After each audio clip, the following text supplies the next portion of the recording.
नमस्कार, आप देख रहे हैं हल्ला बोल। आपके साथ मैं हूं अंजना ओम कश्यप। मेरा दर खुला है, खुला सत्ता के लिए। जी हां, इस देश के तमाम ऐसे नेता हैं जिनकी कोई भी पार्टी गारंटी नहीं ले सकता है, क्योंकि जब जब सत्ता जिस जिस तरफ नजर आती है वो मुड़ जाते हैं उस तरफ। और इसीलिए हम कह रहे हैं कि आया मौसम दल बदल का। फरवरी और मार्च में देश के 5 राज्यों में विधानसभा चुनाव है, लेकिन चुनाव से ऐन पहले कमोवेश सभी राज्यों में तमाम दलों में खलबली मची हुई है। जो 3 चेहरे आप देख रहे हैं प्रकाशवान मेरे पीछे, ये भी दल बदल रहे हैं और उम्र के किस पड़ाव पर, ये भी देखिए। खलबली इस लिहाज से कि कई नेता अपने अपने दलों को छोड़कर नई पार्टी ज्वाइन कर रहे हैं। बहस इस बात को लेकर है कि क्या चुनावी मौसम में अचानक ही पुरानी पार्टी अछूत लगने लगती है। सवाल यह भी कि क्या निजी हित के लिए लिया गया फैसला नतीजों में भी सही साबित होता है। पहले ये रिपोर्ट, फिर चर्चा की शुरुआत।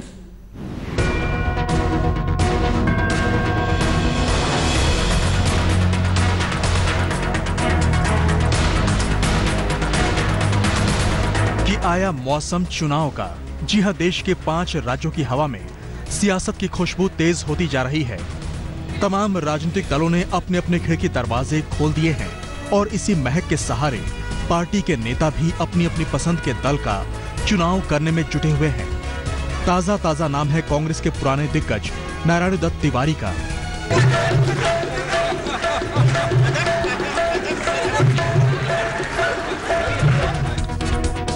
नब्बे साल के एनडी तिवारी ने सियासत की नई पारी की शुरुआत की। हाथ का साथ छोड़कर कमल को थाम लिया है। बेटे रोहित शेखर भी बीजेपी में शामिल हो गए। बीजेपी अध्यक्ष अमित शाह के घर दोनों नई एंट्री की प्रक्रिया पूरी की गई। माना जा रहा है कि उत्तराखंड विधानसभा चुनाव में बेटे रोहित शेखर को हल्द्वानी से उम्मीदवार बनाया जा सकता है। पूर्व उत्तराखंड कांग्रेस अध्यक्ष यशपाल आर्य भी बीजेपी में शामिल हो गए हैं। हालांकि कांग्रेस इस फेरबदल को ज्यादा तवज्जो नहीं दे रही है। सिर्फ एनडी तिवारी ही नहीं, दशकों से बीजेपी के साथ रहे नवजोत सिंह सिद्धू भी पंजाब चुनाव से ऐन पहले कांग्रेस के साथ हो लिए। भाग बादल भाग के पंजाब की जनता आती है कुर्सी खाली कर। ये धर्म की लड़ाई है, भूखों के लिए रोटी की लड़ाई है, रोते हुओं के हंसने की लड़ाई है, उजड़े हुओं को बसने की लड़ाई है और पंजाब की राह के बाधा को, हर पत्थर को हटाने की लड़ाई है। हलचल तमाम दलों में मची है। यूपी के साहिबाबाद से मौजूदा बीएसपी विधायक अमरपाल शर्मा ने भी बीएसपी से निकाले जाने के तुरंत बाद कांग्रेस का हाथ थाम लिया।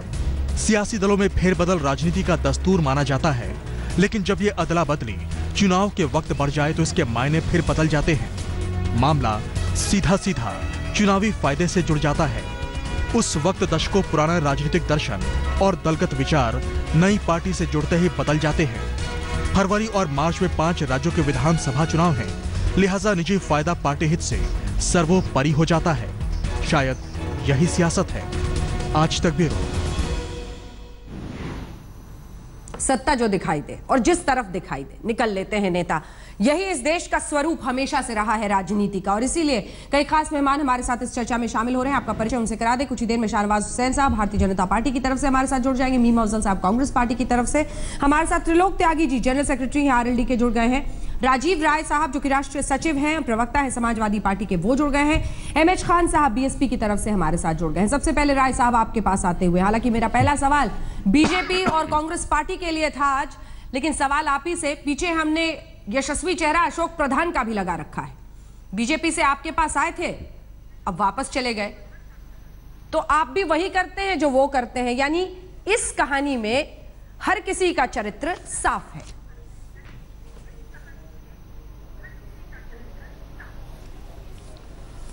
देखिए, अशोक प्रधान जी हमारे यहाँ आए थे, लेकिन ना हमने उनको ना चुनाव लड़ाया ना कोई पद दिया। हो सकता है कोई इस उम्मीद के साथ आए हों कि हम समाजवादी पार्टी में आने के बाद सीधे सत्ता या पद पा जाएंगे, और हम उनकी इच्छाओं को शायद पूरा नहीं कर पाए। चुनावी माहौल में कुछ लोगों की आदत होती है इधर से उधर जाना, उधर से इधर जाना। वो उनका व्यक्तिगत सोच हो सकता है, व्यक्तिगत राजनीतिक सोच हो सकता है। अभी इस समय जो मौसम चल रहा है, भारतीय जनता पार्टी जो अपने को उत्तर प्रदेश, उत्तरांचल और पंजाब में सरकार बनाने की बात कर रही है। नहीं, मेरे को बात कंप्लीट कर लेने दीजिए, मैं 30 सेकंड से अधिक नहीं लूंगा। ये उनके खोखलेपन को दर्शाता है कि जिसके पास मुख्यमंत्री का चेहरा नहीं है, चुनाव लड़ाने के लिए उम्मीदवार नहीं है, ऐसे लोगों की पोचिंग कर रही है। आप ये सवाल उनसे कर सकते हैं। हमारे यहाँ ऐसे लोगों को सिर्फ इसलिए आ जाएं कि हम उनको टिकट दे दें, उनको पद दे दें, संभव नहीं है। ठीक है, अब मेरा सवाल सुनिए। आपने कहा कि वो खोखला जैसा शब्द आपने इस्तेमाल किया। मेरा सवाल आपसे ये है राजीव राय साहब कि क्यों ना आपकी पार्टी को खोखला कहा जाए, क्यों ना ये पूछा जाए तमाम पार्टियों से कि कोई आदर्श का पैमाना आप रखते भी हैं किसी को शामिल करने से पहले? वो उम्मीद से थे, समझ में आता है। आप किस उम्मीद में थे, क्यों शामिल होने दिया? अगर आपको अपनी पार्टी की साख, अपनी पार्टी का आदर्श इतना बड़ा होता है तो फिर कैसे आप उम्मीद लगा लेते हैं किसी एक व्यक्ति से और बाद में कह देते हैं खोखला था, लालची था, अपने स्वार्थ से आया था, इसलिए चला गया?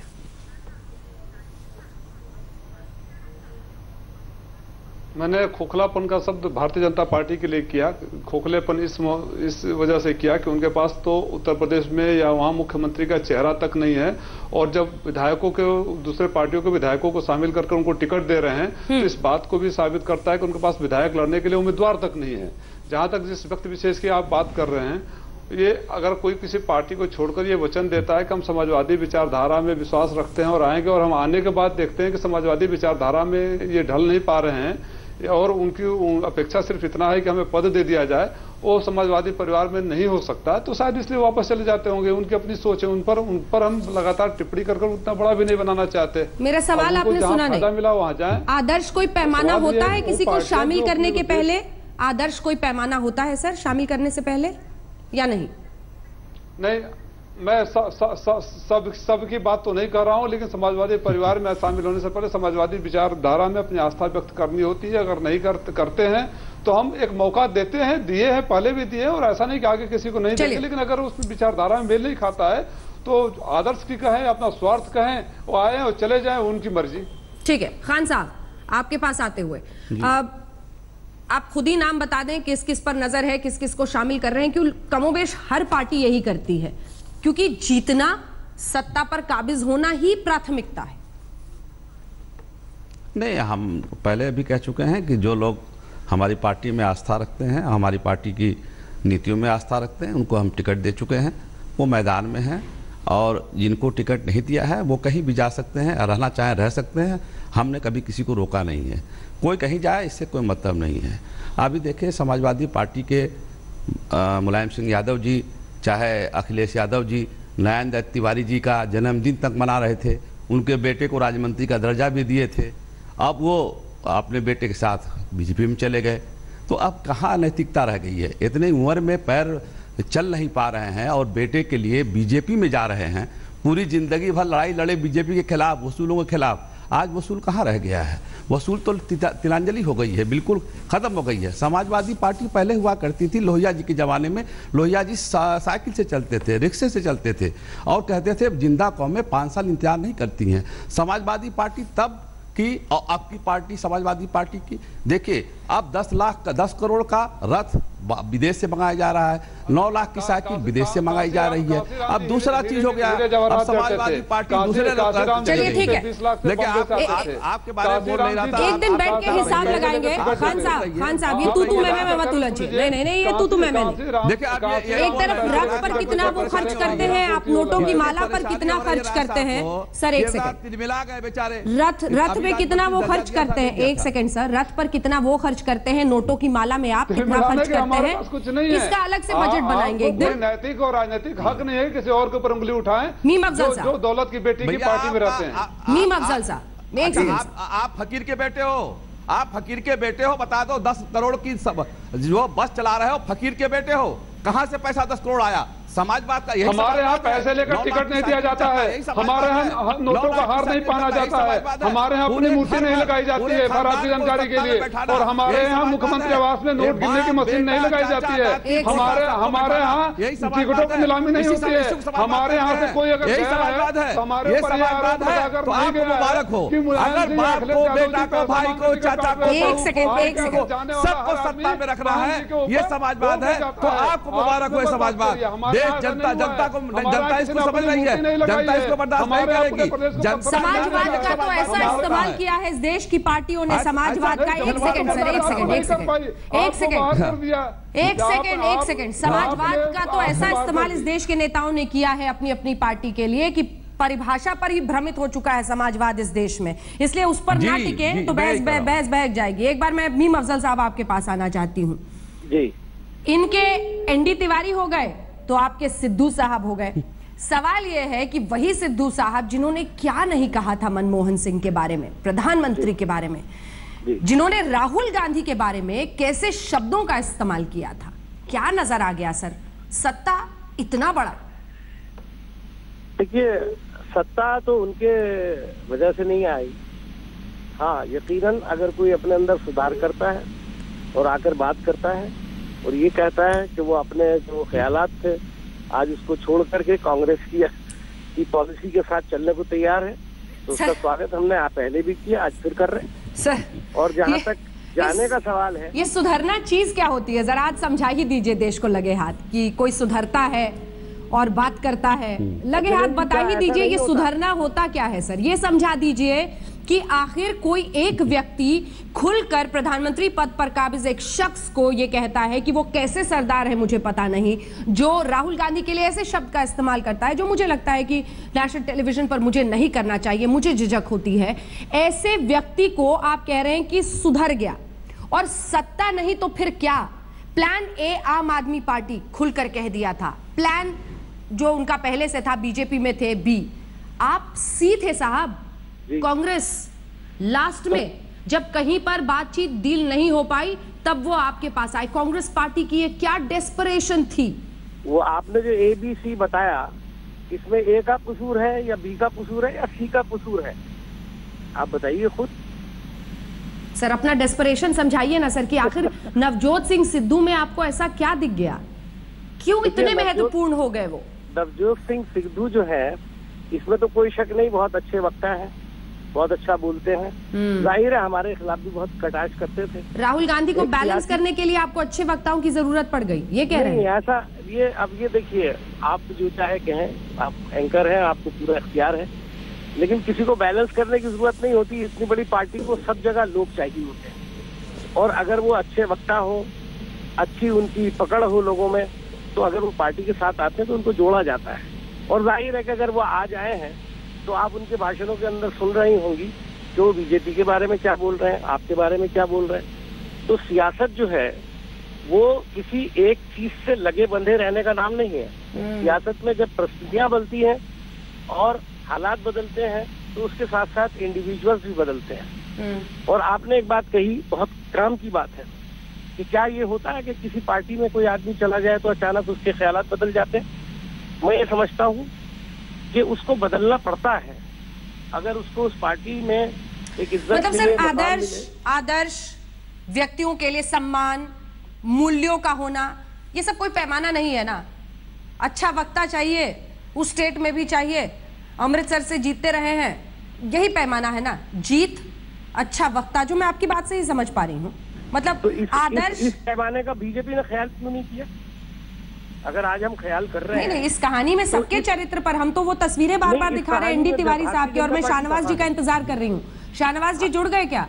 शाहनवाज जी का मैं इसीलिए इंतजार कर रही हूँ सर, क्योंकि इस उम्र में जो इनकी पार्टी के नेता हैं उनको तो मार्गदर्शक मंडल में डाल रहे हैं, और यहाँ पर 90 साल की उम्र में एनडी तिवारी साहब को शामिल कर रहे हैं। आखिर क्या सोच है भारतीय जनता पार्टी पर, उस पर हम बड़ी गंभीर सवाल खड़े कर रहे हैं। शाहनवाज जी आप जुड़ ही गए हैं, आप तो मीम अफजल साहब से मैं सिद्धू साहब पे इस सवाल पूछ रही थी, आपसे भी लगे हाथ पूछ ही लूं।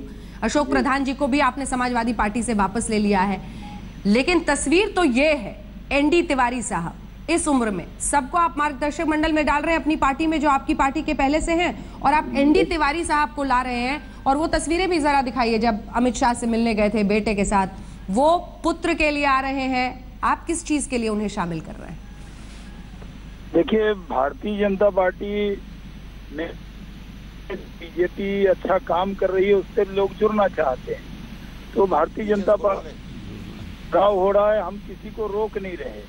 नारायण दत्त तिवारी जी के पुत्र आना चाहते, हमने जरूर लिया है, और क्योंकि हम कांग्रेस की तरह टूटते को तिनके के सहारा के तौर पर लोगों को नहीं ले रहे, बल्कि पूरे देश को हम जोड़ रहे हैं। शाहनवाज जी, ये जोड़ने वोड़ने की बातें तो बड़ी बड़ी आदर्श की बातें आदमी कर ही लेता है। मेरा सवाल आपसे यह है कि यहाँ पर खुलकर एक विरासत की राजनीति आपके सामने रखी गई, खुद बैठे, क्योंकि बेटे को शामिल कराना है, उसको आगे बढ़ाना है। अब सवाल यह है कि वही राजनाथ सिंह के बेटे टिकट का इंतजार कर रहे हैं, उनके पक्ष में लोग आ रहे हैं, बीजेपी दफ्तर के बाहर प्रदर्शन कर रहे हैं। आपको नहीं लगता आपकी अपनी ही पार्टी के नेताओं को यह तकलीफ होगी कि हम सालों से काम करते रहे और विरासत की राजनीति को हमारी पार्टी ठुकरा रही है, तो फिर ऐसे में एनडी तिवारी बैठे हुए हैं, बेटे को आगे बढ़ा रहे हैं और उसको आप लोग खुली आजादी दे रहे हैं और स्वीकार कर रहे हैं खुले बाहों से आपके अध्यक्ष? नहीं, राजनाथ सिंह जी के जो पुत्र है पंकज सिंह जी के महामंत्री हैं और वर्षों से पार्टी में काम कर रहे हैं और उनके में भी उन्होंने खुद से कुछ नहीं कहा, जो भी निर्णय करेगी पार्टी करेगी। हमारे उम्मीदवारों की संख्या है उसमें जनता समझती ही रह जाती है। जी हाँ, आप देख रहे हैं हल्ला बोल, आपके साथ मैं हूं अंजना। ओम कश्यप का हाथ का दामन छोड़ दिया, कब कमर थाम लिया, कब कौन क्या कर गया, ये देखिए 3 नेताओं की तस्वीर हम दिखा रहे हैं। सबसे पहले एनडी तिवारी कई बार मुख्यमंत्री रह चुके हैं और उसके बाद अब बीजेपी में शामिल हो गए। कांग्रेस पार्टी से हमेशा चुनाव लड़े, बीजेपी के खिलाफ जंग लड़ते रहे और आज पुत्र मोह में या जो भी इसे कह दीजिए, 90 साल उनकी उम्र है। तस्वीरें बहुत कुछ बयां करती हैं उनके मिजाज के बारे में। दूसरी तस्वीर आप यशपाल आर्य की देख रहे हैं। वही यशपाल आर्य जो वरिष्ठ कांग्रेस पार्टी के नेता हैं, 6 बार विधायक रह चुके हैं, बीजेपी में चले गए हैं। निजी महत्वाकांक्षाएं कैसे उफान मारती हैं, किसे कहां ले जाती हैं, ये तीसरी तस्वीर भी बता रही है। नवजोत सिंह सिद्धू यहां बीजेपी और आप के बारे में अटकलें उनकी लग रही थी कि आम आदमी पार्टी में जाएंगे, बीजेपी से निकल लिए कांग्रेस पार्टी की तरफ सिद्धू। सभी खास मेहमान हमारे साथ बने हुए हैं जिनसे हम चर्चा करें। शाहनवाज जी, मुझे कोई भी एक कन्विंसिंग आंसर आपसे मिला नहीं साहब। मैं आपसे ये पूछ रही हूं कि नवजोत सिंह सिद्धू जैसे जो नेता हैं वो जा रहे हैं कांग्रेस की तरफ, आपने एनडी तिवारी को क्यों शामिल किया है उत्तर प्रदेश में? क्या समझे इसका अर्थ, क्या मकसद है सर? आदर्श कोई पैमाना नहीं रह गया है। कौन पार्टी में आपके कब से काम कर रहा है वो कोई पैमाना नहीं रह गया है सब।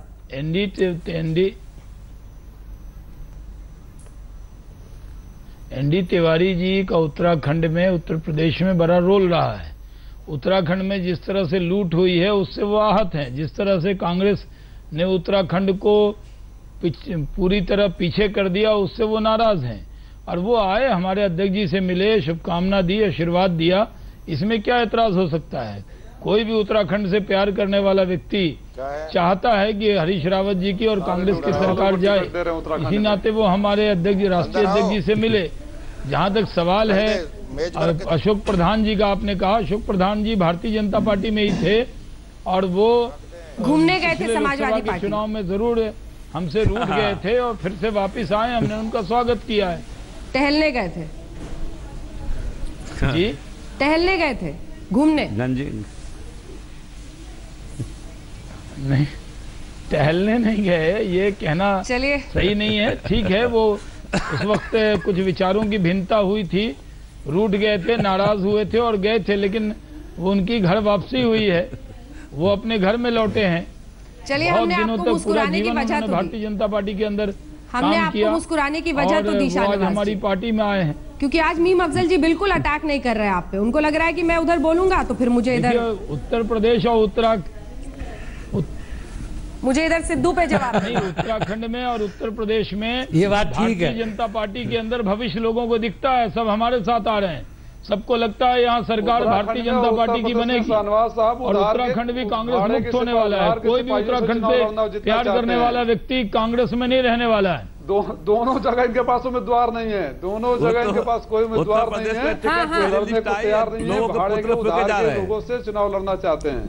त्रिलोक त्यागी जी, त्रिलोक त्यागी जी, आपसे मैं 2 सवाल करना चाहती हूँ। एक तो गठबंधन पर, क्योंकि माना जा रहा है कि पेच फंस गया है। अब सवाल यह है कि मुजफ्फरनगर के दंगों के बाद क्या मुस्लिम जाट समीकरण को देखते हुए ये पूरी जो हम देख रहे हैं इस वक्त कहानी चलती हुई, ड्रामा होता हुआ, पेच फंसता हुआ, क्या यही मुख्य वजह है? और दूसरा सवाल, आपकी पार्टी का भी तो यही स्वरूप रहा है सर, मेरा दर खुला है, खुला ही रहेगा सत्ता के लिए। जिधर दरवाजा दिखता है सत्ता में काबिज रहने के लिए आरएलडी कहीं भी हाथ मिलाने को तैयार। क्या ये सही नहीं है, परम सत्य नहीं है? देखिए ऐसा है कश्यप जी, आज की तारीख में सभी दल गठबंधन करके चुनाव लड़ रहे हैं। मोदी जी 8-10 पार्टियों के प्रधानमंत्री हैं। उत्तर प्रदेश में चुनाव होने जा रहा है, बिहार में वो गठबंधन से लड़े, आसाम में गठबंधन से लड़े, और ये गठबंधन का युग है। आप आरएलडी को क्यों कहते हैं? कौन सा दल ऐसा है कि जो गठबंधन से चुनाव नहीं लड़ रहा है? रहा सवाल ये कि जो आपने कहा है कि गठबंधन चुनाव नहीं लड़ रही है, मुसलमान जाट समीकरण, ये समीकरण, ये जो दंगे हैं, ये भारतीय जनता पार्टी, आप जब बोले थे मैं चुप रहा, इसलिए प्लीज चुप रहिएगा।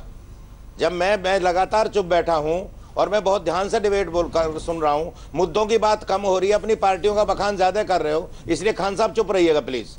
मैं आपसे निवेदन कर रहा हूं। मैंने कहा मैं अकेले लड़ रहा हूं, जो गठबंधन, ये कह रहा हूं आपसे, जाट मुस्लिम या किसान एकता का टूटा है, ये बता रहा हूं, वो भारतीय जनता पार्टी की वजह से टूटा है। हमारी पार्टी गठबंधन में नहीं है, ये भारतीय जनता पार्टी। बाकी आप बोलिए, बाकी आप बोलिए, यार तू मैं के लिए मत बैठो, इसमें सुनो। अच्छा आप चुप रहिए, जब आपका वक्तव्य तो बोलिएगा यार, बताने के लिए जब आपका वक्तव्य तो बोलिएगा यार। मैं कब कह रहा हूं आपको बोलने को? वैसे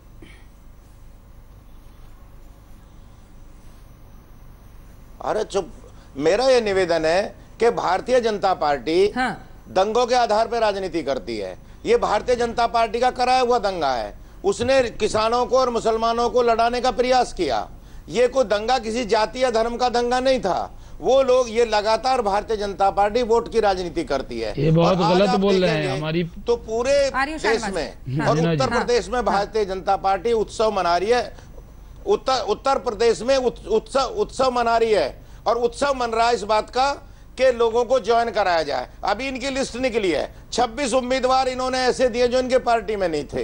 ये इनके पास उम्मीदवार नहीं है। लोकसभा के उम्मीदवारों की लिस्ट उठाओ तो 50 उम्मीदवार इनकी पार्टी में नहीं थे, जिनको लेकर इन्होंने टिकट दिए। ये जो शाहनवाज हुसैन कह रहे हैं, अरे ये तो गांधी जी को भूल गए। अमेरिका में पूरी दुनिया में गांधी की तस्वीर लगी हुई है, पूरी दुनिया गांधीवाद पे चल रही है, और ये गांधी जी का फोटो हटाकर मोदी का फोटो लगा रहे हैं। इनको शर्म आनी चाहिए इन लोगों को। ये गांधीवाद को खत्म करके गॉडसेवाद को लाना चाहते हैं। ये भारत की राजनीति को बर्बाद करना चाहते हैं। गांधी जी पे आ गए राजनीति में।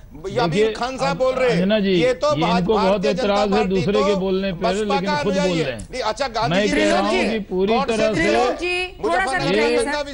अरे त्रिलोक जी, ये जो आरएलडी है, इस नाम की पार्टी का कोई अस्तित्व नहीं है। अरे अखिलेश यादव भाव नहीं दे रहे हैं, नाराज बीजेपी से हो रहे हैं। अखिलेश यादव आरएलडी को भाव नहीं दे रहे हैं, उसमें बीजेपी का क्या कसूर है? आपकी चुप्पी आज मुझे बड़ी भारी। अखिलेश यादव अगर उनको नहीं भाव दे रहे हैं, इसमें भारतीय जनता पार्टी पर, भारतीय जनता पार्टी सबका साथ, सबके विकास में यकीन रखती है। हम दंगों की राजनीति नहीं करते, हम फसाद की राजनीति नहीं करते, हम जोड़ने की राजनीति करते हैं। और उत्तर प्रदेश के अंदर भारतीय, पश्चिम उत्तर प्रदेश में आरएलडी खाता नहीं खोल पाएगी इस बार के चुनाव में, इसलिए अखिलेश यादव कुछ नहीं करते। प्लीज एक बार में एक व्यक्ति बोले, इनका कोई नेता आरएलडी का खाता भी नहीं खुलने वाला है। पूरे बागपत की सारी सीट हम जीतेंगे। पूरा इलाका पश्चिमी उत्तर प्रदेश जहाँ पर आरएलडी को हम कोई महत्व देते नहीं, इनके यहाँ तो नेता बच गए एक दो। त्यागी जी जरा जवाब सुन लीजिए सर। इनके यहाँ है कौन? सिर्फ चौधरी चरण सिंह जी का नाम लेकर, आप राजनीति में भी नहीं सिर्फ चौधरी चरण सिंह जी का नाम लेकर बहुत दिन हो गया काम। उनके विचारों पे चलते नहीं, किसानों के लिए कुछ किया नहीं। पूरा पश्चिमी उत्तर प्रदेश पूरी तरह भारतीय जनता पार्टी के चौधरी चरण सिंह का नहीं तो किसानों की राजनीति चौधरी चरण सिंह ने की। देश के प्रधानमंत्री रहे। तुम लोग एंटी फार्मर हो, एंटी गांव हो। तुमने किसानों के कर्जे माफ नहीं किए। नाम लेना उसका ले लो, कौन सा हम रोकने वाले हैं? सुसाइड कर गए, जो मन करे उसका नाम ले लीजिए। लेकिन आरएलडी का कहना, भारतीय जनता पार्टी पर दंगे का इल्जाम लगाना, ये पूरी तरह गलत किया है इन्होंने। सरकार समाजवादी पार्टी की, समाजवादी पार्टी के राज में दंगा होगा, इल्जाम बीजेपी पे आयद कर देंगे। ये होने वाला नहीं है। समाजवादी पार्टी की सरकार थी, अखिलेश यादव से तालमेल करने के लिए लाड टपक रहे हैं आप लोग। एक बार सबकी आवाज ऊंची कर दें। त्रिलोक त्यागी जी, इतना तो तय है कि आपको पता है कि नियम क्या है बहस की, क्योंकि आप अभी सिखा रहे थे खान साहब को कि एक बार में एक व्यक्ति को बोलना चाहिए। त्रिलोक त्यागी जी, आपको बहस का नियम तो पता है, क्योंकि अभी आप खान साहब को सिखा रहे थे। तो जानबूझकर बहस को डिरेल करने की कोशिश ना करें। सवाल पूछने के बाद, सर प्लीज मेरी बात सुने, मेरी बात सुने। सवाल पूछने के बाद इंतजार अंजना करें। जी, इन्होंने दो व्यक्ति चौधरी एक चरण साथ सिंह बोले का तो नाम जवाब लेके नहीं बात सुन गलत सकते की, तब दर्शक। मुझको गुस्सा आया है। प्लीज, आपके गुस्सा कोई उठाने के लिए हम यहाँ पे नहीं बैठे हुए हैं। देश आपका गुस्सा संभालने के लिए नहीं बैठा है गुस्सा साहब। तो बहुत आएगा। हर किसी को बोलने दीजिए, सवाल पूछने के बाद थोड़ा इंतजार कीजिए, और जो गुस्सा दिखाना है सब प्राइवेट में कहीं और जाकर दिखा लीजिएगा। एक सेकंड सब प्लीज, मैं आपसे सविनय निवेदन कर रही हूँ, प्लीज अपना सवाल पूछने के बाद थोड़ा इंतजार करें, जवाब लें। मीम अफजल साहब इतनी देर से हाथ उठा रहे हैं, राय साहब हाथ उठाए हुए हैं, किसी के पास नहीं जा पा रही क्योंकि आप चुप नहीं हो रहे हैं। प्लीज आपसे निवेदन है। शाहनवाज जी 2 लाइन में अपना जवाब कंप्लीट करें, क्योंकि उन्होंने दंगों का सवाल उठाया है और इसी के साथ बीजेपी की राजनीति पर सवाल खड़ा किया है। छोटा सा 2 लाइन का जवाब, उसके बाद फौरन मीम अफजल साहब आपके पास और राय साहब। देखिए अंजना जी, पश्चिमी उत्तर प्रदेश में भारतीय जनता पार्टी ने सारी सीटें लोकसभा में जीती है। आरएलडी का कोई अस्तित्व वहां बचा नहीं है, एक नाम की पार्टी है, इसलिए अखिलेश यादव उनको सीट नहीं दे रहे। तो नाराजगी हमसे क्यों है? हम तो उनको जानते हैं कि हर चुनाव में किसी न किसी पाले में किसी न किसी डाल पर आरएलडी के नेता बैठते हैं, और दंगों की राजनीति बीजेपी नहीं करती। बीजेपी सबका साथ, सबके विकास की राजनीति करती है। हम समाज को लेकर चल रहे हैं। आज देखिए, अखिलेश यादव मुख्यमंत्री थे, सरकार उनकी, दंगा हुआ तो इल्जाम बीजेपी पे क्यों? अगर अखिलेश यादव की सरकार में हिम्मत है तो वो बताए कि वो दंगे को रोक क्यों नहीं पाई। सर हम तस्वीरें सरकार दिखा रहे उनकी हैं, और बदनामी बीजेपी की। अगर हमारी सरकार में कुछ हो जाए तो हमारा जीना हम हराम कर देते हैं। लोग कहते हैं कि आपकी सरकार है। संगीत सोम पर एक एफआईआर दर्ज की गई है सर, जिस एक सेकंड सर, बड़ी स्क्रीन पर एलसीडी स्क्रीन पर एलसीडी स्क्रीन पर वो एक सीडी दिखा रहे हैं जिसे आपत्तिजनक मानते हुए उस गाड़ी को परमिशन लेने वाले ड्राइवर को हिरासत में लिया गया है। सीडी को सीज किया गया है क्योंकि उसमें दंगों का भड़काने वाले तरीके से जिक्र किया गया है। ये कौन सी राजनीति कर रहे हैं? वो बीजेपी उम्मीदवार है संगीत सोम, और वो चुनाव प्रचार में धर्म का राग छेड़ रहे हैं। सुप्रीम कोर्ट ने मना किया है। मैं भारतीय जनता पार्टी की तरफ से कोई भी एडवर्टाइज, देखिए अंजना जी, भारतीय जनता पार्टी की तरफ से कोई भी ऐसा मटेरियल नहीं बना है जो सुप्रीम कोर्ट के रूलिंग के खिलाफ हो। हमारी तरफ से पार्टी ने अभी तक कोई ऐसा एड जारी भी नहीं किया है। हम सबको लेकर चलने वाले हैं, हम सर्वधर्म संभाव में यकीन करने वाले हैं। हम उत्तर प्रदेश में विकास और सुशासन के नाम पर जाएंगे। उत्तर प्रदेश में जो 5 साल में कब्जा हुआ है जमीन, जो दंगे हुए, फसाद हुए, हम दंगा मुक्त शासन के नाम पर चुनाव में जाएंगे। ठीक है, हम दंगा मुक्त शासन हमने दिया, चाहे वो राजनाथ सिंह जी हो, कल्याण सिंह जी हो, हमारे जब भी सरकार रही है हमारे राज्य में कोई दंगा नहीं हुआ। दंगा हुआ मुलायम सिंह जी यादव, अखिलेश यादव जी की सरकार में। ठीक है, आज शाहनवाज साहब को क्या हो गया? आज शाहनवाज साहब को क्या हो गया? बिल्कुल वो किसी को बोलने ही नहीं देना चाह रहे हैं। बहुत ही हताश लग रहे हैं मुझको। अंजना जी, अभी आपने मुजफ्फरनगर का जिक्र किया तैयार हूं, और आपने आरएलडी के ताल्लुक से कहा। मैं तो सिर्फ इतना कहूंगा कि सुप्रीम कोर्ट के आदेश के बाद मेरा ख्याल है हम सबको ही इस बात की एहतियात रखना चाहिए कि अपनी डिबेट के अंदर भी और अपनी तकरीरों के अंदर भी, अपने बयानात में भी, अब मज़हब का, ज़ात का इस्तेमाल जितना कम करें उतना अच्छा है। कानून चूंकि खुला हुआ, आप देख रहे हैं, आप ही ने दिखाया कि भाई उनके खिलाफ आज एफआईआर दर्ज हुई। यानी इस इलेक्शन के ऐलान के बाद अगर पहली एफआईआर दर्ज हुई है तो भारतीय जनता पार्टी की, तो शाहनवाज साहब को इस पर गौर करना चाहिए, उनको वेलकम करना चाहिए एफआईआर दर्ज होने का। अगर वो करें तो मैं समझूंगा कि वो ईमानदार हैं। उनको कहना चाहिए हमारे यहाँ जो भी इस तरह की हरकत करेगा उसके खिलाफ एफआईआर दर्ज होगी और उसके खिलाफ कानूनी कार्रवाई होगी, हमें कोई एतराज नहीं होगा। मैं उस वक्त समझूंगा कि आप वाकई सबका साथ सबका विकास का और सबका साथ सबका विकास की बात कर रहे हैं जी। भाई आपके यहाँ परसों 149 की लिस्ट जारी हुई है। हमने तो पहली शिकायत राहुल गांधी जी की है जाके चुनाव आयोग। नाम नहीं ले रहा हूँ, उन्होंने धर्म के नाम पर लोगों को भड़काने का काम किया। हमने शिकायत की है, शिकायत की ना, एफआईआर दर्ज तो नहीं हुई ना? शिकायत की है ना, एफआईआर दर्ज तो नहीं हुई ना? एफआईआर दर्ज तो नहीं होने वाला है, क्योंकि एफआईआर दर्ज होने का मतलब जानते क्या होता है? शिकायत करना अलग चीज होती है। कभी भी धर्म से नहीं जोड़ना चाहिए। पहली गलती तो राहुल गांधी जी की हुई है। अरे हम गए हैं, मैं सिर्फ ये कह रहा हूं संज्ञान लेगा, हमें यकीन है। और कास्ट की राजनीति पर पाबंदी लग चुकी है, बाकायदगी के साथ सुप्रीम कोर्ट की रूलिंग आ गई है। और उत्तर प्रदेश का चुनाव और इन 4 स्टेट्स का चुनाव, सुप्रीम कोर्ट की रूलिंग, पूरे देश का इम्तिहान है और सुप्रीम कोर्ट का रूलिंग जिस तरह से संगीत सोम पर लागू होती है। ठीक है, इसमें मैं भी शामिल हूं। तो वो सुप्रीम कोर्ट की रूलिंग जितना संगीत सोम पर लागू होती है उतनी ही राहुल गांधी पर भी लागू होती है, ये सबको याद रखना होगा। राजीव राय साहब जल्दी से एक 2 लाइन का कमेंट आपकी तरफ से, ब्रेक पे ले जाना। सबका साथ सबका विकास, हमने कोई उस पर एतराज नहीं किया। 2 लाइन का कमेंट। शाहनवाज साहब की बात शाहनवाज साहब बार बार अखिलेश यादव जी पर और समाजवादी पार्टी की सरकार पर आरोप लगा रहे हैं। मुझे एक कहावत याद आ रही है, गांव में एक चोर पकड़ा गया। गांव में जब चोर बार बार चोरी करता था, जब पुलिस ने पकड़ लिया तो उसने थानेदार को बोला कि थाना तुम्हारा है, चोर मैं हूं, अब अपराध मेरा है, दोष मेरा है। ऐसे ही दंगा कराने वाले को जेड कैटेगरी की सिक्योरिटी प्रोवाइड करने वाले हम बोल। मौसम गया मौसम, और ये सब कुछ चुनाव के ऐन पहले, क्योंकि सत्ता जिधर नजर आती है या फिर निजी महत्वाकांक्षा पूरी होती हुई नेता उधर मुड़ जाते हैं। अमरपाल शर्मा की तस्वीर, आप तीसरी तस्वीर देख रहे हैं इस वक्त। सबसे पहले एनडी तिवारी, फिर सिद्धू, आज नामांकन दाखिल किया है। अमरपाल शर्मा, ये वही अमरपाल शर्मा है जो पहले बीएसपी में थे, अब कांग्रेस में शामिल हुए हैं, और मायावती की पार्टी बीएसपी पर यह आरोप लगा रहे हैं कि उनसे वहां पर 5 करोड़ रुपए मांगे गए थे, इसीलिए उन्होंने बीएसपी छोड़ दी और कांग्रेस में चले। आया मौसम दल बदलने का। हल्ला बोल में इतना ही। देश दुनिया की बाकी खबरों के लिए आप देखते रहिए